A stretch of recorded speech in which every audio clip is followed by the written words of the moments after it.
A civil authority has issued a required monthly test for all of Kentucky beginning at 3:50 p.m. and ending on 4:05 p.m. Eastern Daylight Time.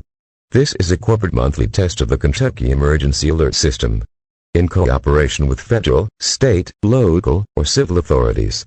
Broadcasters are testing equipment to ensure to quickly alert or warn in the event of an emergency. This is a required, monthly test of the EAS network. No action is needed. This is only a test.